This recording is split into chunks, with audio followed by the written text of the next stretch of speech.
મિત્રો, અત્યારે આપણા દેશમાં સામાન્ય જનતા મોંઘવારી હેઠળ કે મોંઘવારી નીચે ભયંકર રીતે દબાયેલી છે, પીસાઈ રહી છે.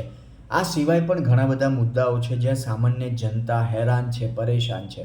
પણ આપણા દેશમાં નેતાઓ મોજમાં છે.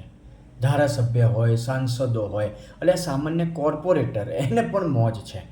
હવે ગુજરાતના ધારાસભ્યોને લઈને એક રિપોર્ટ સામે આવે છે તાજેતરમાં એક જાણીતા અખબારમાં, કે ધારાસભ્યોને લઈને જે ગુજરાતમાં ગાંધીનગરમાં જે ફ્લેટ બન્યા છે એમાં જાળી અને પડદા પાછળ 2.5 કરોડનો ધુમાડો કરવામાં આવશે, એવો એક રિપોર્ટ જાણીતા અખબારમાં તાજેતરમાં સામે આવે છે. આમ તો તમે બધા જાણો જ છો કે આપણા દેશમાં મેં આગળ વાત કરી તે પ્રમાણે ધારાસભ્ય, સાંસદ, એક સામાન્ય કોર્પોરેટર પણ મોજ કરતો હોય છે, જલસાની એની જિંદગી છે, કંઈ ઘટે નહીં.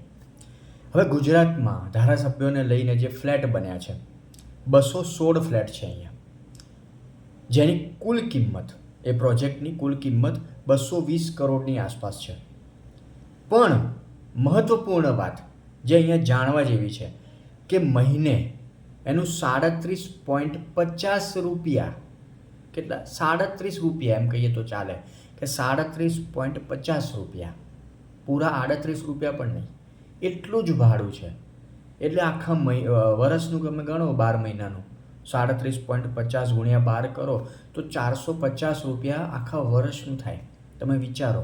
અને અહીંયા સુવિધા કેવી, હું તમને જણાવું કે ફ્લેટમાં 3 bedroom, living, dining, kitchen, office, waiting room, balcony, dressing room, નોકર માટે પણ રૂમ જેવી સુવિધાઓ. તમે વિચારો.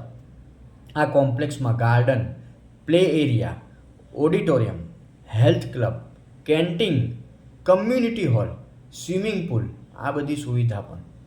મિત્રો, જે સુવિધા મેં તમને ફ્લેટની અંદરની બતાવી કે ફ્લેટની બહારની, આજે અમદાવાદની વાત કરીએ કે ગાંધીનગરની વાત કરીએ, ચલો એક સામાન્ય એરિયામાં, અમદાવાદની વાત કરીએ, એક સામાન્ય એરિયામાં તમે આવો એક ફ્લેટ ભાડે લેવા જાઓ ને સામાન્ય એરિયામાં, તો મહિને 15,000 રૂપિયા ભાડું થાય. એનાથી ઓછામાં તો નહીં જ આવે. 15,000 રૂપિયા ભાડું મહિનાનું.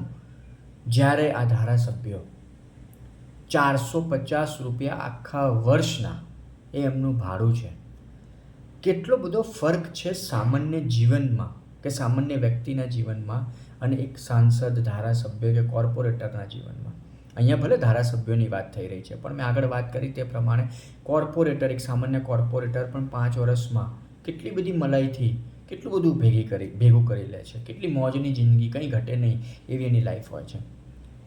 આજે એક સામાન્ય વ્યક્તિ પોતાના જીવનમાં પોતાનું ઘર બનાવવા માટે કે પોતાનું મકાન બનાવવા માટે ઘસાઈ જાય છે, મરી જાય છે.